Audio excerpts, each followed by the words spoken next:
Hi guys, welcome to a new video. Today we are first we are playing against Executioner Evil deck with RG and Bats. Weird deck to be honest, but this guy was a good player. He finished I think 2K, 1K in the world last season and has a top 9 in the world. So. Well, the first 2 minutes we were both leaking. To be honest, I don't know if that was going to benefit him, but he was waiting. I was waiting because my deck is a bit better in defenses, in double and triple elixir, so just I like to wait. He will attack once we reach I think here he is where he attacks. Goes with the RG, but I can defend that easily with just my baby dragon plus the rebellion hut. So nice defense there, and have a good push, counter push. I think this match is not bad. It's not really that bad. Of course, it's pretty bad. I'm going to lose, but if I don't think I should lose because he does not have like a tank killer, like a monk, a hunter. So he doesn't have that much DPS in his deck. So a good counter push and lining his troops, which is what happened. Here for example, you can do this if it's double elixir, to be honest, and because you can get away with it. And single elixir is a bit harder to just line in the fisherman like that, because they will spam it like crazy after you do that, because you are like giving away 3 elixir, Here, the Xe targets to the guards, very bad from me, but still not a hit, and a very good position, because also another thing that is good in this deck is that, in this match, is that he doesn't have a very, he thought he was going to go with a lightning, that's why he pressured me the other side, but yeah, as I was saying, he doesn't have a big spell like lightning. With lightning it will be a lot harder in this match, but since he doesn't have one, well, I'm not really worried, Even with fireball it gets a bit better for him, because arrows are kind of useless here. Well, not arrows, the rage, sorry. Arrows are very good to kill my guards and kill the goblin hut. But yeah, he was like doing double pushes, double lane pushes in almost all his attacks. Well, the bats are getting some value, to be honest. Defending a 5 card with just 2 is too wild. Here I go Ijana the Breeze, because I knew here was a good opportunity. Just lining, you have to think always that if you can line in troops, the more troops you can line in without hitting the tower is better, because that, look at that Ijana made way more than a lining would do, right? So it was more worth it to just line in the fisherman and the Xe, get rid of that, and have a 50% health engine on the tower, which is a lot of damage. Here I wanted to kill troops already, because this game was already won. It was a very nice game, to be honest. But yeah, not a bad match at all. Not the best either, because if we execute a good push can just be good against me, GG. Here we're facing Geeky Beastman. To be honest, we are starting the new season, and he's playing Hot Rider Earthquake without the Earthquake. How should I call this? Hawk Vines instead of Hawk IQ. So yeah, naked and Rider, well, the same thing you do always, just nadoing, but you have to be careful, because nadoing every time could just make that kiwi trick on you. It has happened with me, not so frequently with Hot Riders, but with balloons. I accidentally get 3 crown because I'm not aware of the game, the airlines. They usually are cycling, and it's just like, the narrow is to get out of your problems, because you just narrow that to your king tower and your problems are gone. But in the in the long term, well, you are making a new problem actually. So it's a bit dangerous to do that sometimes. I mean, you have to, for example, if you see your king tower is a, let's say, 3k, your towers are 4k, well, you pretty well are going to start eating some damage on your towers, because that's some damage that you can like afford. Because if all three, you have to try to have all your towers the same health. Even if they go a hot in the middle, you can try to push with the nail the hot to the other side, so that if the other side is full health, of course.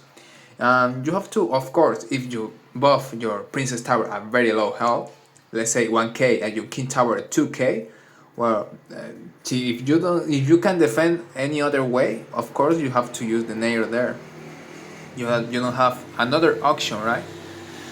But with Hollow Riders, it's not that dangerous. You have to be careful with balloons, because balloons just do so much damage and have so much health that even if, imagine they freeze that as well. I think with only like 4 balloons, your king tower is gone. Maybe no. Well, not 4, but with 4, it's almost gone. Let's say 4 balloon hits. Instead with Horizon, well, you can resist a bit more. Okay. Yeah, here I go with Yang. I have to start making my pushes.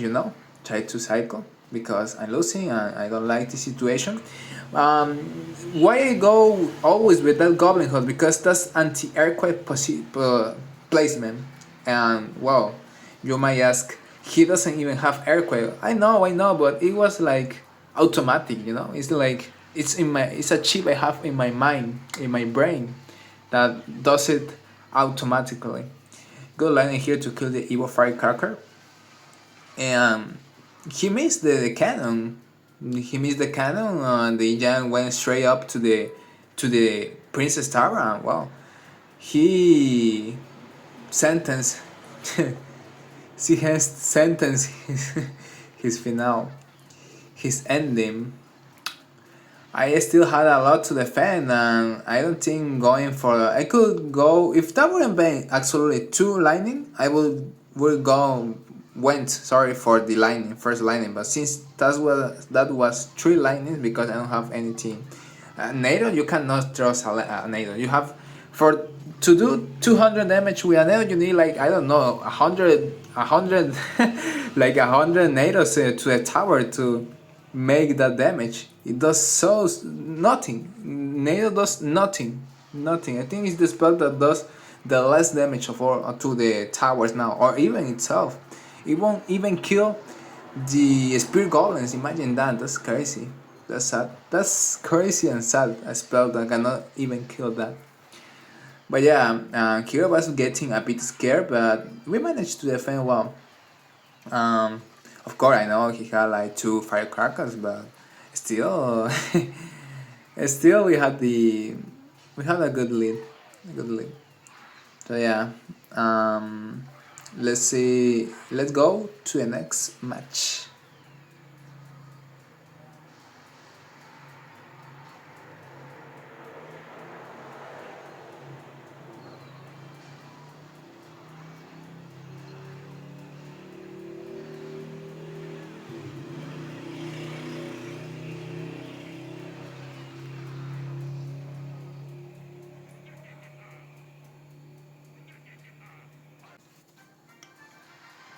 Here we are facing Regales. Regales, what you say? I will always play Yang.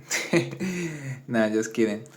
But yeah, he was playing like Sparky Jan NATO deck. This deck is dead, I think, because I don't remember facing this deck in a long time, my friend. So yeah, I think he will just. I think I go first with my knight, and he will instantly go with the Sparky in the back. That's why making your first play against Sparky is most of the time losing the game, because until we just get a good Sparky and counter push him, you will suffer to defend. Thankfully, though, I had a good starting hand. Because of course I wasted my knight, because I will instantly get killed by the Sparky, but I have the Golden Hood, because he's not going to send that Sparky alone, right? And have lightning as well. One thing I wasn't sure about is if he was playing Divine, because it's a new season, it's nerf. I was not expecting Vine, so I let my baby dragon die. I got a nice lightning though, and sadly the ball gets ahead, but at least it killed the Sparky. Otherwise, if Sparky would have survived, I'm pretty sure he would have went for that giant at the bridge. I do the same play. I go with my Goblin Hut. I baby drag as well, the back. And I was a bit more cautious with but I was sure he was not going to do Divine's trick again.